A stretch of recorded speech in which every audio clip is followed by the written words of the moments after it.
On the wrong page.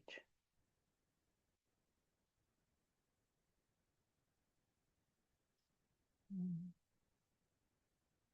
mm.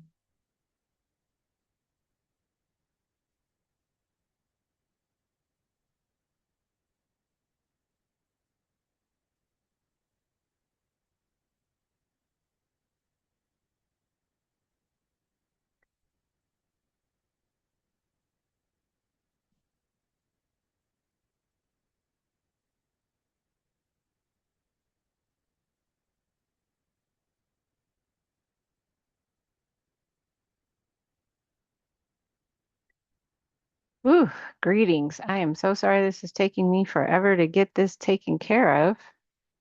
Um, but of course, there's the issues of drag to move. I moved it. Gee willikers. And of course, there's this.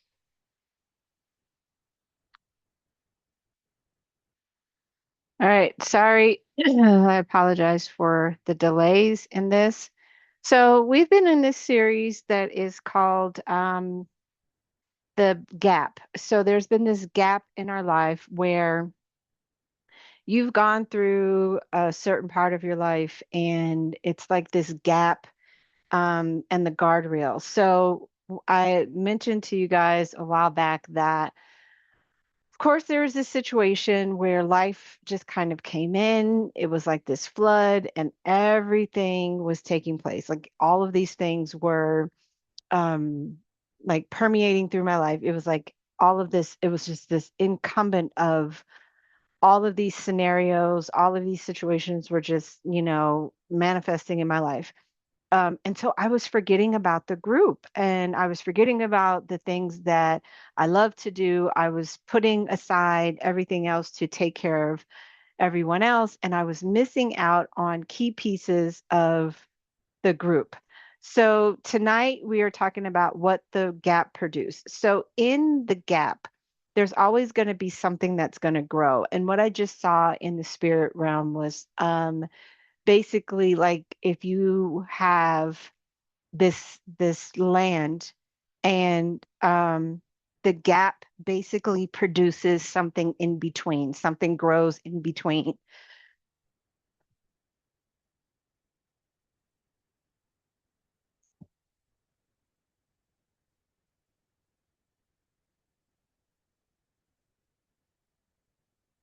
Okay.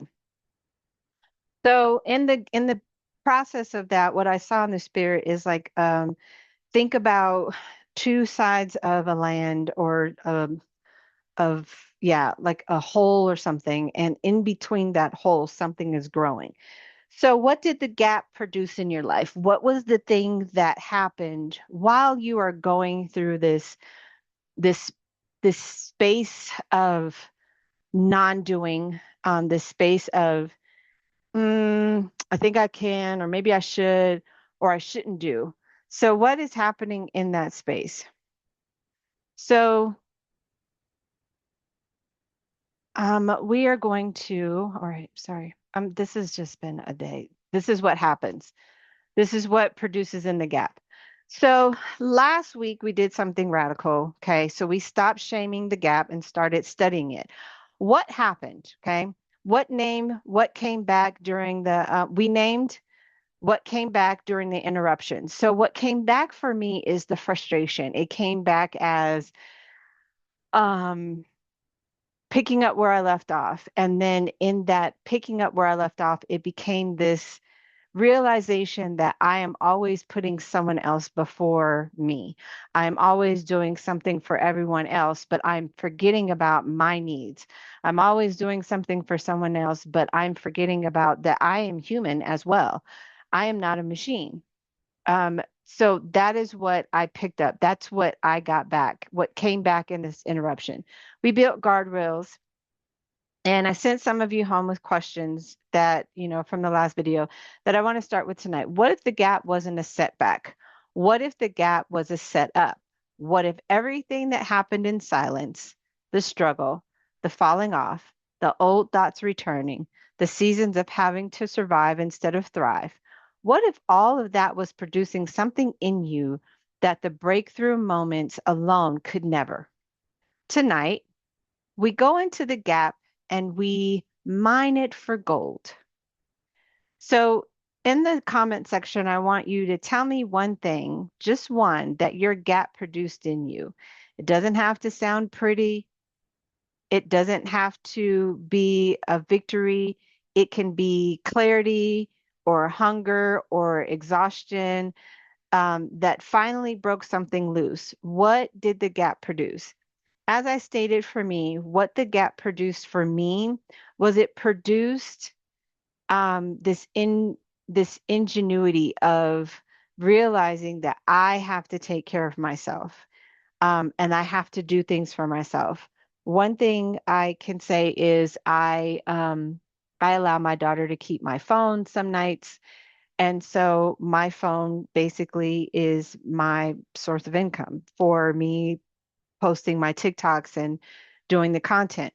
So I'm not able to do that on a nightly basis. And so in this space, what broke loose for me was I have to be able to take care of all of my needs because I am missing out on so many things because I am so busy concerned about minute little arguments. So, like if the girls are downstairs and there's something going on, I'm instantly stopping what I'm doing to get up to try to resolve this argument with grown women.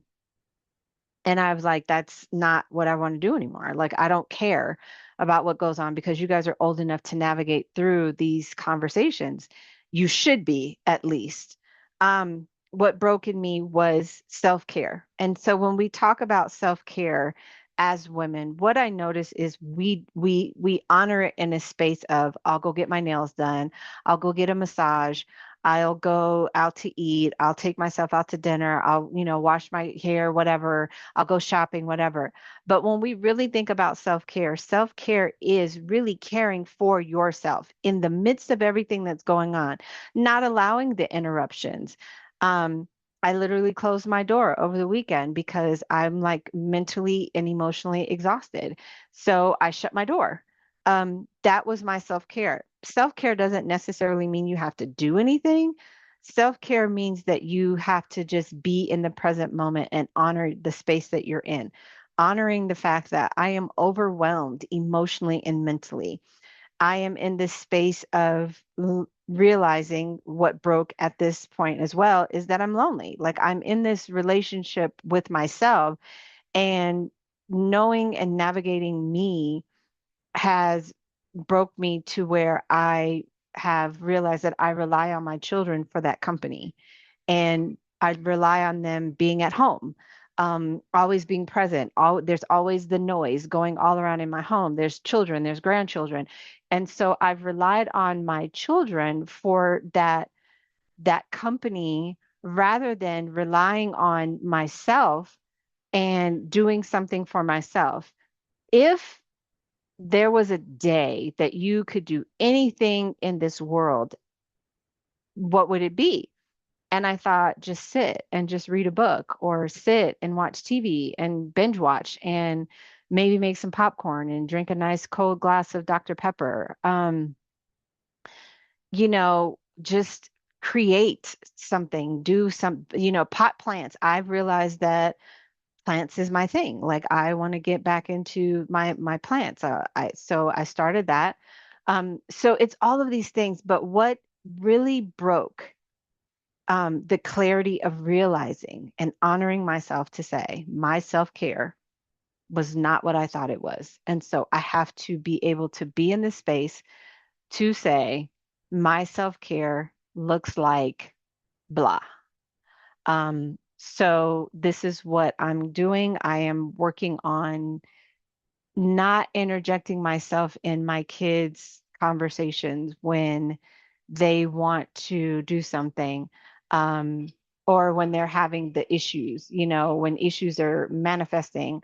I have to be able to honor myself to say, I'm not getting involved in that, and really tune them out rather than tune in. I'm tuning out of that, I want to say almost that frequency of getting involved to say, well, what's going on? What's happening? What's this? And then they have to explain it to me. And then here I go in my strategic mind, and then I'm trying to navigate and say, okay, well, this and that, and so I don't want to do it anymore. Even with the grandkids, even just I don't get involved in anything. I let the parents handle um, those situations with the children. If they're crying, I'm not running to pick up babies and things like that. So that is what manifested for me. So we're going to continue. So if you're joining tonight for the first time, I want to welcome you. You don't need any context to receive what God has for you in this session. We are women in the community called for real women, real talk, real growth. And we believe that every interruption, every gap, every season of of silence in your life has something in it worth finding. And tonight we find it together. So I want you to just to stay with us.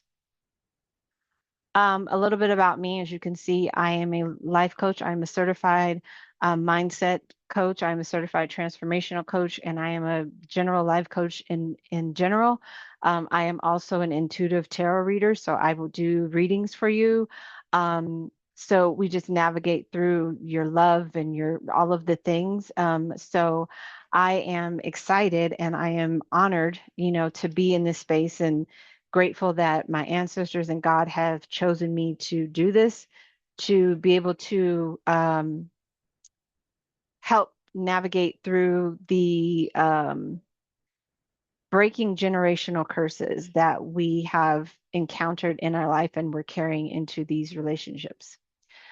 All right, so some problems that we have. The arc so far, the rewire taught us to identify the lies, examine the stories, and replace the old thinking with practice truth. The gap and the guardrail taught us the gap is not the enemy, our response to it is. What that means is this: something happens, the old me would have literally panicked, cried, um, just been like, been so pessimistic, like nothing ever worked out for me, crying, calling everybody, trying to navigate problems and all of the things. And I have to trust in God, the God of Abraham, Isaac, and Israel. I have to, call on my ancestors. And I know for some people there's going to be this cognitive dissonance because you're hearing me talk about God and ancestors.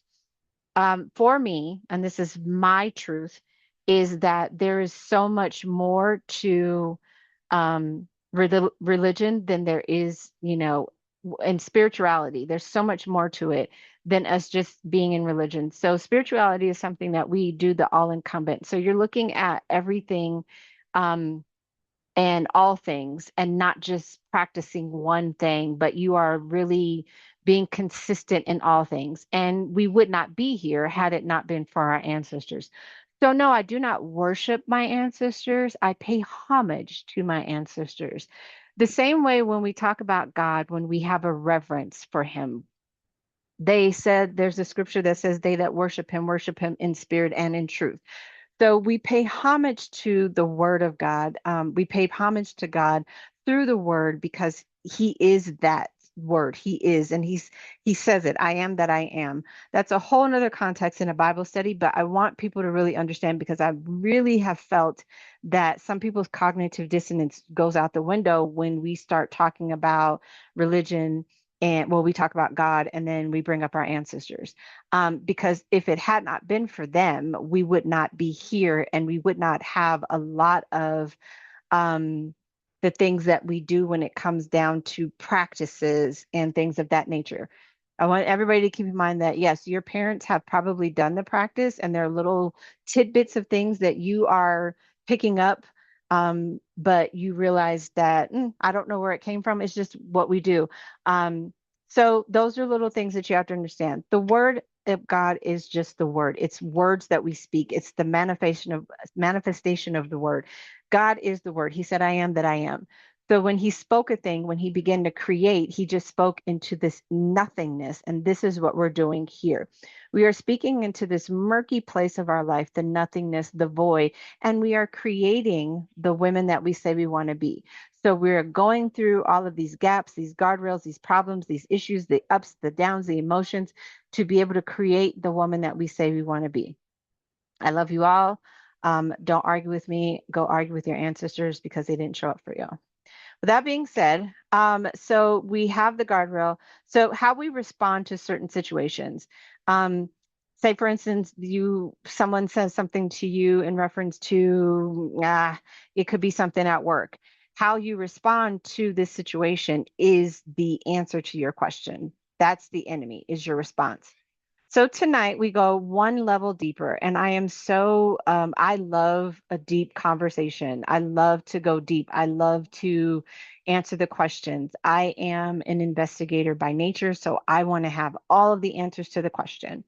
So that is the reason why I have dived into more of the ancestry, the ancestors, all those things, because I know that there's something so much more than what I've been taught. Long of the short, here we go.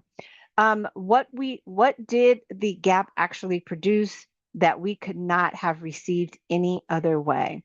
For me, it was faith. It was like this faith that I had to it produced this faith. It produced the understanding that if I could fix it, I would.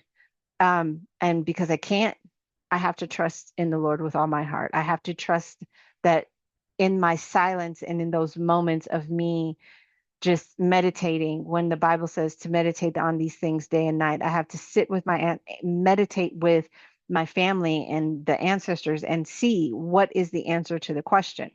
Romans 5:3-4 says, we also glory in suffering because we know that suffering produces perseverance, character, and character hope. Okay. So we have to understand that everything we go through is producing something inside of us. And so that inward part of us is coming out. So what is in us is coming out of us. And so that coming out is letting you know that yes, you can change. And so I really want to get into, I'm going to do a whole series on TikTok about your mind and your mindset and how your mind is a powerful thing, the neural plasticity of your brain.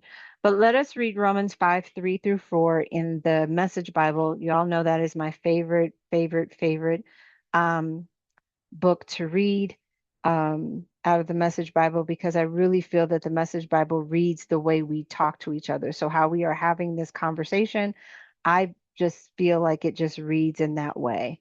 So, it's Romans chapter 5, verses 3-4. Now, remember when I tell you guys, when you read the Message Bible, there's always like this big chunk that they give you. So, the big chunk is this 3-5. It says, there's more to come. So that is what people really need to understand. There's more to come in your life than what you are actually producing right now.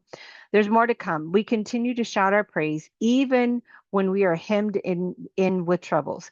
Because we know how troubles can develop passionate patience in us and how that patience in turn forges the tempered steel of virtue, keeping us alert for whatever God will do next. In alert expectancy, such as this, we're never left feeling shortchanged. Quite the contrary, we can't round up enough containers to hold everything God generously pours into our lives through the Holy Spirit. There's more to come for you. Okay. So, this perseverance, I think what has happened when we get into the context of religion, I think people think that because they're suffering or because they're going through this financial deficit or they're living paycheck to paycheck, they feel like, oh, that's just God's way of building that, I'm supposed to suffer. Not necessarily, because when we talked last week, we talked about that we are supposed to be living a full free life, a life of freedom. Okay. That is not what he wants us to do. And I know when we talk about the Bible, there's a lot of contradictions in there. But when we talk about the contradictions, you have to realize, who is he talking to? What demographic of people, what generation of people is he really speaking to? And there's nothing new under the sun. So there's a scripture that says what was is and what is was. Everything that we are going through has already happened, and what has already happened is happening. So it's like that context. And so when we listen to that, and then we get into the whole dynamic of our ancestors, we have to really understand, if we pull that out, we get the understanding that our suffering is there because there was something that happened in our life, or when we're talking about the generational genealogy of where we came from, our DNA, there was someone somewhere down the line that didn't tackle this problem of fear. So they did a study on some rats, and they put the rats in a space where the rats were afraid of, I think it was spiders, I want to say. And so um, they had rats that were afraid. And so those rats produced children, and those children were afraid of mice. I mean, they were afraid of the spiders. And so those children produced children, and those children were afraid of spiders as well. So again, it's all in our DNA. Now, what I am here to do is, I am here to stop that generational curse at the root, so that we pull it out, so that it will not go into the next generation in the lineage. When he says in Matthew that we're living a life of freedom, exactly that's what that is. We are living a full life that is free. When we glory in the suffering, okay, um, we glory in the suffering because we know, you have to have the knowing that this is producing your perseverance, your strength to keep going. Okay. The perseverance in your keeping going produces a character, and your character produces the hope. Now, when we talk about the character, when God said, let us create man in our image, in our likeness, that means his character. How does he handle situations? When we look at Jesus, Jesus was the word in flesh. He just came down and became the word in flesh to teach us how to manifest in our life. Okay. So when we look at the character of Christ, Jesus never really argued with anybody. He just spoke, and there was truth in what he spoke. So when we honor ourselves in the truth, that builds the character, and that character builds the hope. There's also a scripture that says, hope deferred makes the heart grow weary, but a wish fulfilled is the tree of life. Okay. So Paul doesn't say suffering produces pain. We already know that. We know it produces pain. What he says is suffering produces perseverance. That perseverance produces a character. That character produces hope. There is a production chain inside every hard season. And tonight we trace ours. Where does it start? Where are you having this? Why is this here again? What is happening? What do I need to conquer? And so in these gaps, that is where we have to figure, what is stopping me from moving to this next level? What is stopping me from having a healthy, loving relationship? It's the fear of, am I going to get hurt again? Am I going to be used? Is he going to, are they going to harm my children? Are they going to try to steal my money? I mean, I don't have great credit, but I can't say that now, but I mean, what is happening? What is that going to produce? So there's this chain that's inside of us.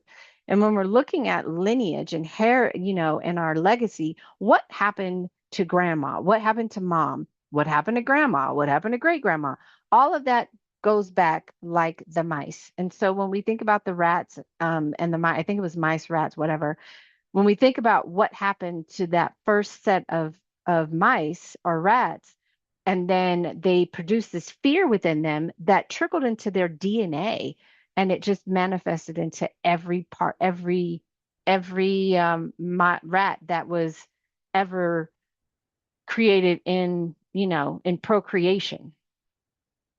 So here's 5 things the gap produces that the highlight reel never could. Production number 1, clarity about what you actually believe.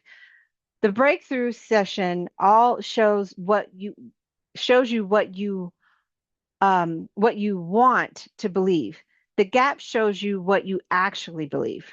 When the practice stops and the declarations go unsaid and the old thoughts flood back in, that is not evidence that you are a failure. That is evidence about the depth of the root. How far does this issue go back? And where did it start? The gap strips away everything performative and leaves you face to face with what your belief system is actually built on. And that clarity, as uncomfortable as it is the most honest starting point for real transformation. You cannot build on what you don't know is there. The gap showed you what's there. That is a gift, even when it doesn't feel like one. The gap has also showed me the loneliness, the abandonment issues that I am dealing with. Um, and then it's really settling me to say, I'm okay with being alone. I don't want to go out and meet anybody else because they're just going to leave me. That's the thought. So 1 Corinthians 3:13 says, their work will be shown for what it is, because the day will bring it to light. It will be revealed with fire, and the fire will test the quality of each person's work. Let's read it out of the Message Bible.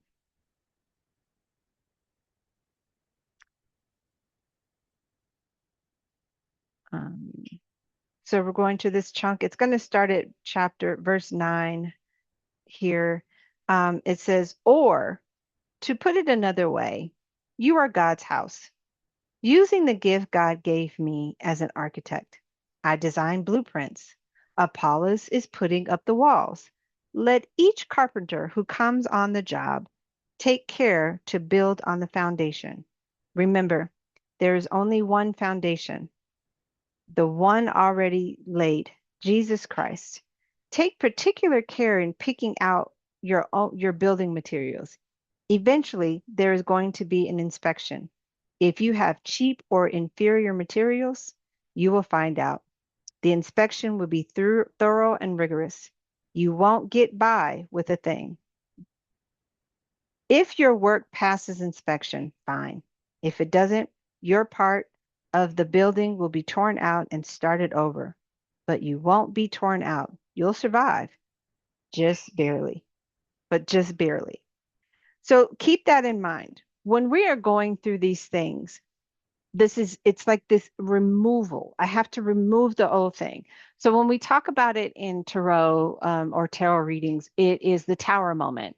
And I always tell people when that card comes out, that is the ultimate thing to tell you God has to tear something down. And it's the rebuilding. I have to rebuild you from the inside out. Okay. You can't just keep building and thinking that, oh, all is well and I'm going to be okay. So it says, take particular care picking out your building materials. Eventually, there's going to be an inspection. Take care on what you build with. Are you building with good materials? And that means meditation, your word, being consistent in doing your rituals. If you are in a practice, are you taking care of those things, or are you just kind of like, I'll be okay. I'm not going to do it. I'm not going to do my workouts. Working out is part of your materials. So if you're not taking stock in those things, and you're just kind of getting up saying, I'll be all right. That's when it becomes that thing where now you're getting weary in the well doing because I want to do well, but I can't do well. Paul even said it, that which I want to do, I don't, and that I don't want to do, I do, and that which I wish to do, that I will to do, I don't. So we will to go and work out. We will to make sure that we end those relationships that are illicit and frivolous and don't mean us any good. But we just don't. Why? Why don't we? Because we're comfortable. We're comfortable with being in this space and we're comfortable with the materials that we're using. So you are God's house. Okay, using the gift God gave me as a good architect, I designed the blueprints. Apollos is putting up the walls. Okay, God has mapped out the blueprint of your life. You are Apollos. You're putting up the walls. Let each carpenter who comes on the job take care to build on that foundation. Build on God's foundation, the foundation of wherever you're at. whatever your practice, universe, spirituality, meditation, whatever it is, build on that thing. Because when you build on that, that's when you're going to be able to stand the test of time. So it says you won't get by on saying, because there's going to be an inspection. These inspections are the gaps. When you have a gap, that's an inspection. How are they doing? How's Trina doing today? Is she doing all right today? Is she okay? Is she still feeling lonely? What does that loneliness look like? Is she going to make the phone call? Is she going to call? Is she going to call that person? Is she going to be okay? You know, what's going to happen? Is she going to sit with the loneliness and honor it? Or is she going to make a phone call to fill in the gap with something that doesn't mean to be there? Okay. Those are the materials. Am I going to pick up the phone and call a person to fill in the void, in the gap, or am I just going to sit with God and my ancestors and ask them to help me fill the gap? And why am I here? What's happening? What is in this space? So the inspection comes, okay? And it will be thorough and rigorous. Absolutely. And I tell people this, when you know you're on the right track, when all things are just thrown up in the air and you're kind of going through these things, this is the inspection. I have to thoroughly inspect, and it's going to be a rigorous thing to ensure that while you're doing this, the trying of your faith worketh patience, but let patience have her perfect work. Because in the perfection of the perfect work, there's perseverance, and it's building your character. It's changing the tune of who you were to who you are. I like that. It's changing the tune of who you were to who you are. So it says, you won't get by with a thing. If your work passes inspection, fine. If you've passed this test, wonderful. But if it doesn't, your part of the building will be torn down. And I'm going to have to tear it down and we're going to have to start all over again. I don't want to do that, God. I don't want to start all over and have to rebuild and rebuild this part of my life. What is happening? Get me to where I need to be. But you won't be torn out. You'll survive, just barely. Okay. I know people are just, I'm just barely making it. Okay, well, that's probably the reason why. You're barely making it because there's some things that we have to do. The gap is a fire test, not to destroy what you've built, to show you what it's actually made of. What the fire reveals, you can reinforce. What remains after the test is what is real. Production number 2, hunger, the comfort that never creates. There is a kind of hunger that can only be born in a gap. When you have been away from the practice long enough, when you have felt the difference between living from the new mind and sliding back into the old one, something in you gets hungry in a way that the comfortable, consistent season never produced. That hunger is not weakness. That hunger is fuel. The woman who comes back after the gap comes back wanting it more than she did before she left. She comes back knowing what was missing. And that knowing, that bone deep awareness of the difference, it is what makes the next season of practice sustainable in a way the first season wasn't. Psalm 63 and 1 says, You, God, are my God. Earnestly I seek you. I thirst for you. My whole being longs for you in a dry and parched land where there is no water. Remember when the woman was at the well and he told the woman at the well, he was bringing up these things in her and he was telling her, hey, where's your husband? And she said, and he said, listen, I already know you don't have one. And then the one that you have at home right now, he ain't even your husband. He ain't even yours. And he told her, he said, if you drink of this water, you will never thirst again. It's like what he was saying to her in that moment is you have so many people coming in and out of your life that you're thirsty for something. But if you come to me and drink of this water, you won't have to keep going out there searching for something to try to quench this part of your life, right? So when we talk about women being male centered, it's that thing where you leave one relationship and immediately you are in another one. That one doesn't work out. And immediately there's another one. Or in the midst of these, it's like there's this man. Or it could be someone who is, has habits. It's the habits. The habits is what he's telling you. You don't have to do that. You just if you come and just drink of this water, you'll never have to be trying to get quenched to quench that thirst or that desire because I'm already here. So let's look at Psalm 63 and 1.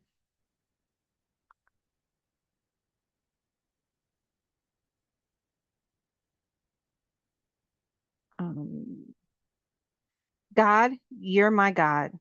I can't get enough of you. I've worked up so much hunger and thirst for God, traveling across dry and weary deserts. So you've been going at this all on your own, trying to find a way to quench your thirst, and you're just not satisfied. There are things that you're doing, and it's just not satisfying you. And we try to fill in the gaps. We try to fill in the gaps with relationships with people that we probably shouldn't have relationships with.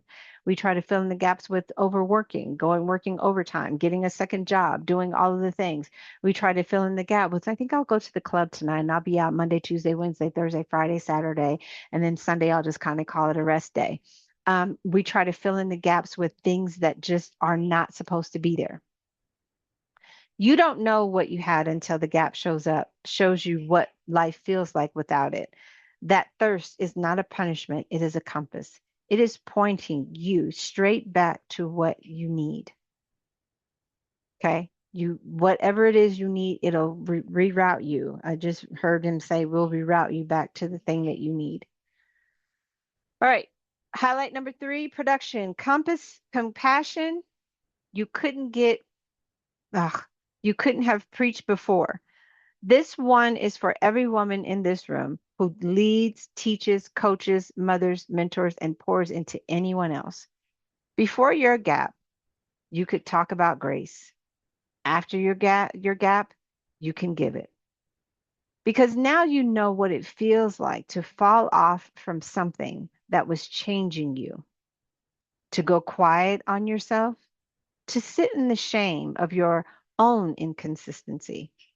And that knowing, that lived experience of gap makes you a different kind of leader, a more merciful one, a more honest one who doesn't lead from a position of having it all together, but from the position of having been in the gap and found a way back. Your gap did not disqualify you from leading. It qualified you more. 2 Corinthians 1 and 4 says, who confronts us in all our troubles so that we can comfort those in trouble with the comfort of ourselves receive from God, that we receive from God. I can read God. Yeah, I don't have my readers. So I don't want anybody like, can she read? She can. Okay, she can read. I have to break the ice on here. 2 Corinthians 1 and 4 in the Message Bible says, um, remember, this is the rescue. So all praise to the God and Father of our Master Jesus, the Messiah, Father of all mercy, God of all healing counsel. He comes alongside us when we go through our hard times. And before we know it, he brings us alongside someone else who is going through hard times so that we can be there for that person, just as God was there for us. We have plenty of hard times that come from following the Messiah, but more, but more so than the good times of healing comfort. We get a full measure of that too. So we go through these things because guess why? There's going to be another little tater tot that's going to come and she's going to be going through this thing and she's not going to be able to even explain what she's feeling. She's not even going to understand why she's silent. What's happening? Why did I revert back? We're here to teach. This is why. It's not because we're going through anything, because God hates us. And I remember I told him that the other day. I was like, I just feel like you hate me and you guys, my ancestors, you guys don't want to talk to me. Like you don't want to work with me. And I left the house. There was a situation that I had, and I left the house and I end up at the gas station and I see my cousin. And my cousin blessed my soul. He just blessed me in such a way. Just having a conversation with my cousin in that moment, he just blesses me. And, he's such, like, he has such a good heart and love him. But it was that moment that those times that come, the comfort. So my cousin came and he comforted a part of me in this family way that I needed in that time, that I can go and give to someone else to tell them, hey, listen, I know what you're feeling. You don't know what it is, but there's actually a name for it. Um, and when I found the name for it, I was just like, oh my gosh, like there's actually a name for what I'm feeling. And so it's not so much as hurt. It's not so much as like, oh, I'm just melancholy. It's just there's this phase that you're going through, and it's this gap between you going from one place to the next place. But it's like this door that you haven't even gone through yet. So it's not the old you, it's not the new you. It's just this in between space where you're fighting the old and new, or the new is fighting the old and the old is fighting the new. Like, I don't want to be over here, but it's like the new is like, well, we have to be over here because this is what you asked for. So I always tell people, be careful what you ask for, because in these lulls that we call, that's what some people call it. That's really where you're learning your lessons, and that's where you really be able to comfort yourself. When we talk about David had to encourage himself, but encouraging yourself, that means you have to trust and trust the voice to tell you, go right now to your job, and meet this person. And in the meeting, I had to stop and get gas. And I pull up and there's my cousin. And it was in that moment that there was compassion, there was understanding, and there was like this, hey, it's not what you think it is. And he told me it's an empty emotion. It's wasted. Don't even think about it. It's a wasted emotion, cousin. He's like, just let it be what it is. So in that moment of comfort, it was just like that revelation of like, you know what, you're right. Like, it is a wasted emotion. Why am I tripping off of that? Like, let me move on. Okay. So you can't comfort from a distance. Your comfort from experience. The gap gave you the experience. Now you have something to give that no highlight reel could ever produce. There is nothing that anyone can come and tell me that I probably haven't gone through. And I always ask God, like, why do I have to go through this? And he's like, because you gotta be able to teach somebody, right? You gotta be able to teach people what loneliness feels like and how to manifest in the loneliness. You got to really know what that feeling feels like, because you have to know what you want. Because I'm not going to send you something and that's not exactly what you want or what you really need. This is what he said. I know what you have need of before you even ask me, but I want you to be able to feel this so that when you get into a place, when that thing actually comes, the thing that you need, when it actually comes, you'll be able to tell people, listen, I did this, I prayed, whatever. Then we hear it all the time in church where women are like, well, I prayed to God, blah, blah, blah. But they don't tell you about the moments before the actual relationship happens. They don't tell you about the emptiness, the abandonment issues that rise up, the insecurities, the jealousy. They don't tell you about those things. They just get to the happily ever after. And we lived happily ever after. Girl, I went through, but we lived happily ever after. But they don't tell you about how long in the middle of this whole thing that they were lonely, that they were abandoned, that they had to deal with all of the baggage. I don't want to take anything into my relationship that is not going to bring my partner any good. I don't want to bring anything into my relationship that is going to hurt, harm, or hinder my partner. Because if I give it to them, they're going to give it to me. And you know that saying, hurt people, broken people break people. Okay. Lying people lie to people. Okay. Cheating people cheat people. Right. So I don't want to be that person. I want to be so whole that when my man comes, he's whole. He's perfect, lacking nothing.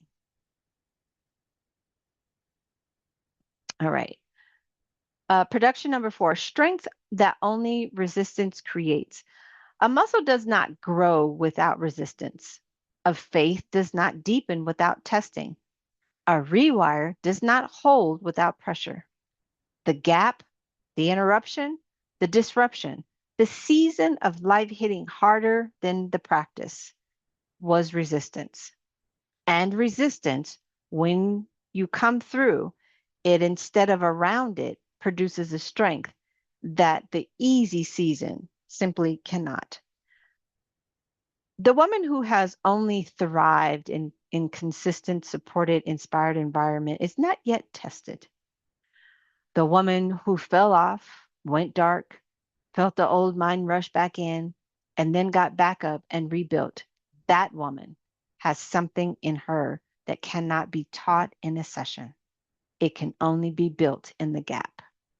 Everything that you go through, every issue, every concern, every feeling, that is the gap.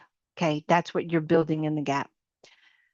James 1, 2 through 4 says, consider it pure joy, my brothers and sisters, whenever you face trials of many kinds, because you know that the testing of your faith produces perseverance. But let perseverance finish its work so that you may be mature and complete, not lacking anything. That is what we're getting to. We want to get to this space of saying, well, I just want to be this and I'm not lacking anything. Of course. Okay. Faith under pressure in the Message Bible. Consider it a sheer gift, friends, ladies. When tests and challenges come at you from all sides, you know that under pressure, your faith life is forced into the open and shows its true colors. It absolutely does. It shows you abandonment, it shows you loneliness, jealousy, envy. It shows you, oh, do I need to be in this space? Do I need to be at this job? What's happening? Do I need to be in this relationship? It shows you so much. The true colors. I see your true colors shining through. Absolutely, you will. He didn't give me a voice to sing. He gave me a voice to talk. Amen. Let it do its work so you become mature and well developed, not deficient in any way. Meaning that what used to trigger you where you want to do the rah rah, you won't do the rah rah. You just be like, you know what? It is what it is. Where you think before you speak, where you just calmly say, you know what, is this something that I need to handle right now, or is this something I can just walk away from? When the kids are out here arguing and fighting and bickering, is it something that I could just say, you know what, it's all good. I don't need to get involved in that. I'm choosing to just walk away. When you're in a relationship with someone and you're just like, this is not working anymore, and you can just say, you know what, peace be still, and I'll just walk away. Or you can block them and you don't have to keep unblocking and blocking and unblocking and blocking. Or you can block them and say, securely, I know that I have built a character and I no longer need this deficiency in my life, right? Because it says you'll be not deficient in any way. Okay. That you'll be so whole and so like, you know what, we don't need to do this. Like you'll be able to take a step back before you react. Okay. The gap was resistance training for your faith.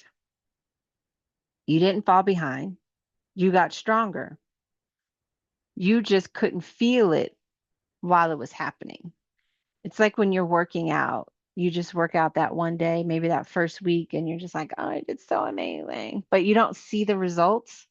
This is what this is doing. It's helping you see the end result. Production number 5, a testimony that has weight. Here is the final thing the gap produced. It may be the most important one for this room, a testimony, not a polished kind, not the kind where everything worked out perfectly. Remember, I told you where it's like, girl, I was going through, I was unhappy, blah, blah, blah, but then we lived happily ever after. Didn't tell you all the beginning, the middle parts, okay?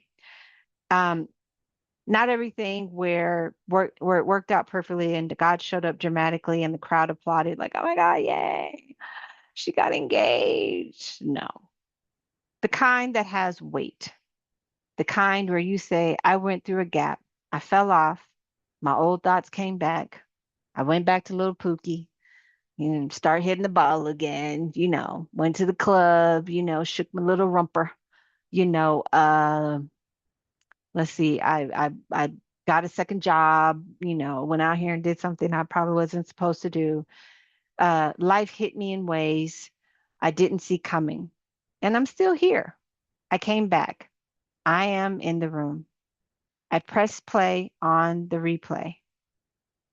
I showed up in a Zoom on a Wednesday night when it would have been easier to stay home.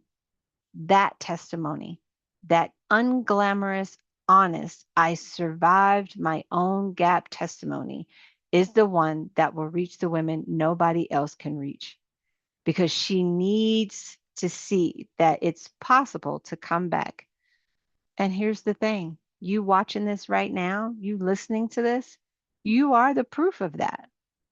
I'm the proof of it because I'm still here. Revelations 12:11 said they triumphed over him by the blood of the lamb and by the word of their testimony. In Jesus' name, we can end this whole lesson on that note. Revelations 12:11 in the Message Bible.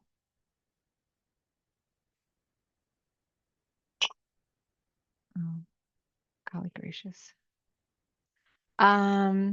It reads. All right, so this is going to go through 7 through 12, and I'm sorry this is probably going to be lengthy. Verse 7, it starts, war broke out in heaven. Michael and his angels fought the dragon. The dragon and his angels fought back, but were no match for Michael. They were cleared out of heaven, not a sign of them left. The great dragon, ancient serpent, the one called devil and Satan, the one who led the whole earth astray, thrown out, and all his angels thrown out with him, thrown down to earth. Then I heard a strong voice out of heaven saying, salvation and power are established, kingdom of our God, authority of his Messiah. The accuser of our brothers and sisters thrown out, who accused them day and night before God. They defeated him through the blood of the Lamb and the and the bold word of their witness. They weren't in love with themselves. They were willing to die for Christ. So rejoice, O heavens, and all who live here, but doom to the earth and sea. For the devil comes down on you with both feet. He had a great fall. He's wild and raging. He's wild and raging with anger. He hasn't much time and he knows it.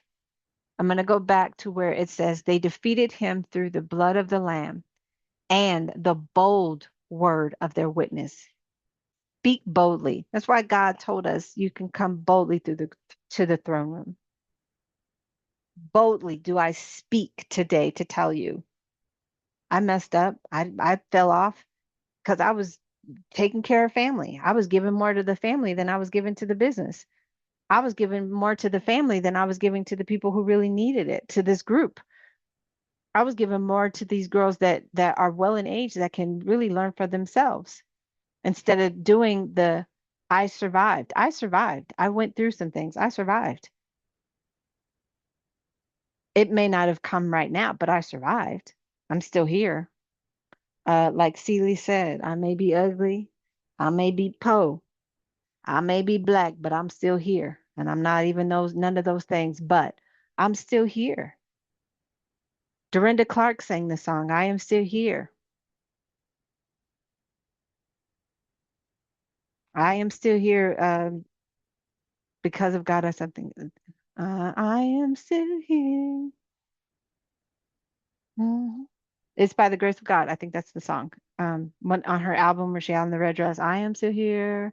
It is the grace of God. Your gap is not a character you skip over in your testimony. It is the chapter that makes the rest of it believable. Don't waste it, use it.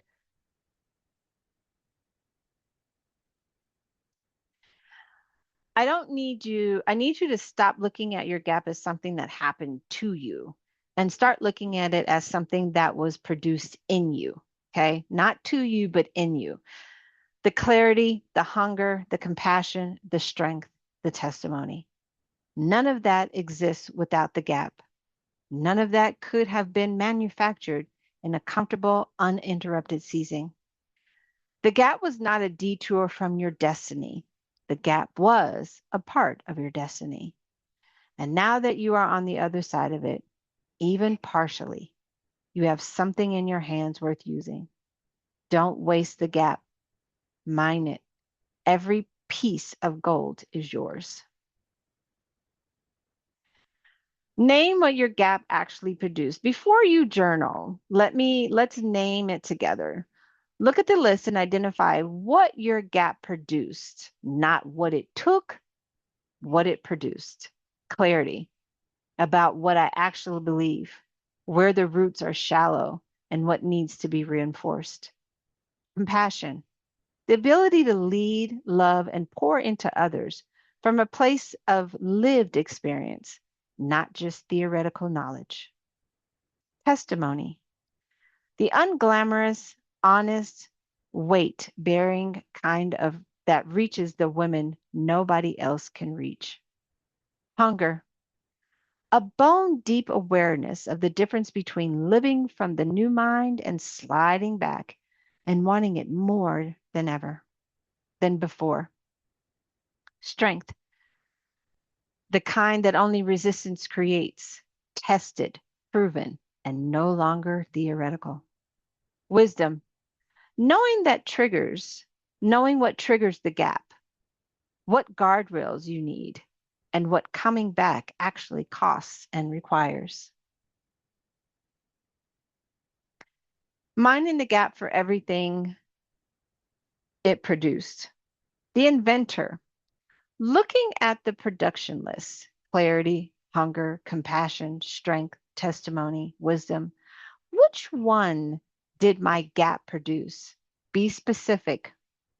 What does that production look like in my actual life right now? The instruction inside the interruption. If my gap was not a mistake, but an instruction, what was it teaching me? What did I need to learn, face, or feel that I could not have received in a comfortable, uninterrupted season? The gold I almost left behind. What did I almost dismiss about my gap? Something I experienced or discovered that I was tempted to write off as failure that was actually a gift. What is the gold I almost missed? The testimony. The testimony I now carry. Because of my gap, I now have something to say to another woman that I could not have said before. What is it? Who is the specific woman who needs to hear my gap story? Not the polished version, the real one. The reframe. Rewrite your gap, not as a season of failure, but as a season of production. What was being built in you while you were in it? What does the woman who went through the gap and come back have that a woman who never experienced it does not? There's a group discussion that we can put in the chat. What is one thing your gap produced that surprised you? Something you didn't expect to find on the other side of the interruption. What is the gold you almost left behind? The one you almost dismissed as failure that was actually forming something in you? Who is the specific woman your gap testimony is for? The one who needs to hear that coming back is possible because you did it. The bridge belief activity. From what the gap took to what the gap produced. Tonight's bridge is the most redemptive one we've built. We are not bridging from a lie to truth. We are bridging from loss to production, from what the gap cost us to what it created in us. Your old gap, what I thought the gap took, my momentum, my consistency, my progress, the gap set me back. In between that door, the bridge, the gap didn't take my progress, it tested it. And what survived the test is more solid than what I had before. Your crossover, what the gap produced, clarity about where my foundation is real, hunger that makes the practice sustainable, and a testimony with weight. The second one, what the gap took, my credibility. Not honorable anymore. Nobody wants to hear from me. She's not producing. She's not posting videos. She's not posting content like she used to. How can I lead others when I fell off myself? How can I come back and tell you all of these things? Huh? How can I do that? My gap doesn't disqualify me from leading. It gives me something real to lead from. Compassion I couldn't have preached before. I now lead from lived experience, not just knowledge. Again, I've told you guys this several times over the years. Anything that I give you is not anything that I read out of a book. It is my pure, unadulterated. I've gone through the gap and I'm learning what it is. Each woman now will write your own production bridge. What I thought my gap took away from me. I thought my gap cost me blank. Your bridge belief, the truer thing that I see now is, and what my gap actually produced, what the gap built in me that I couldn't have gotten any other way is.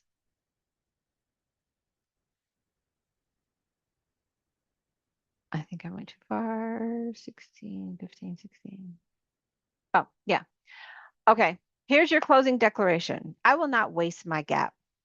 I will not dismiss what it produced. I will not pretend the interruption didn't happen when the interruption was the instruction. My gap produced clarity. My gap produced hunger. My gap produced compassion I could not have preached before. My gap produced strength that only resistance creates. My gap produced a testimony with weight. I came back, not because it was easy, not because I had it together, but because something in me knew that the gold was still in there, waiting to be mined. The gap was not a detour. The gap was part of the journey. I am walking out of it with more than I walked in with, for real. Romans 8:28, and we know that all things works together for the good of those who love him, who have been called according to his purpose. I will read this out of the Message Bible.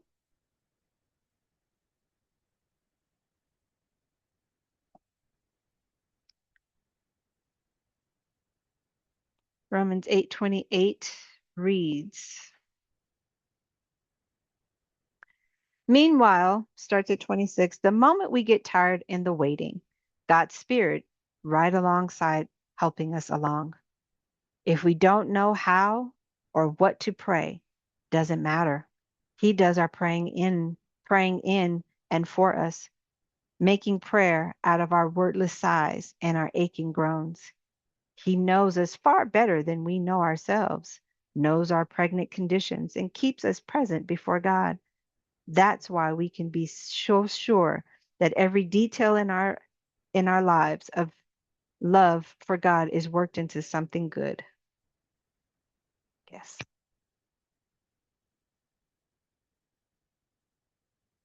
Love that scripture. I want to thank you all for coming. I want to thank you all for watching and being present with me and being a part of this group. I want to thank you all. So there is going to be an event that I probably messed up. Yeah, so there's an upcoming event. So we've created a video, this event, and this event is going to be virtual and it's going to be in person. It's coming up this Friday at 11:30 a.m. to 2:30 p.m. from Stuck to Stepping. This is workshop number 2 of the Mindset Movement series for women ready to identify why they have taken, why they have been stuck, release the old identity, reclaim who they were, always meant to be, and take one specific step forward today. This workbook, it includes a workbook. We're going to have some food, gift bags. It's going to be in person and it's going to be virtual. And then from 2:30 to 4, we have For Real Moms, and this is the first session. And this session was created from my 20-year-old going through a difficult time. So it's 6 free sessions, hybrid support series for teen moms and young adult moms, ages 16 to 25. It's community building, it's safety agreements, real resources, and a space designed specifically for young moms who are still figuring it all out. I just learned that when we have babies, it takes 5 years for us to get back to the adjustment of where we started before the baby happened. That is crazy, wild, isn't it? So, um, they deserve the support while they do. Um, and deserve to support while they do it. So the tickets are to the workshop number 2 are $45 in person, $25 virtual. It ended June 28th, but you can still purchase your tickets. $65 for in person and $35 for the virtual. So virtual VIP is $45. You'll have 7 of the replays, day replays, and 4 Real Moms is free. So those girls that are coming 16 to 25, no cost to attend. You just show up and we'll be there to support you. So if there are any women out there that are in the Colorado area, you can go ahead and give me a call. My number's there on my Zelle. And if you want to purchase your tickets, you can send your money through Venmo.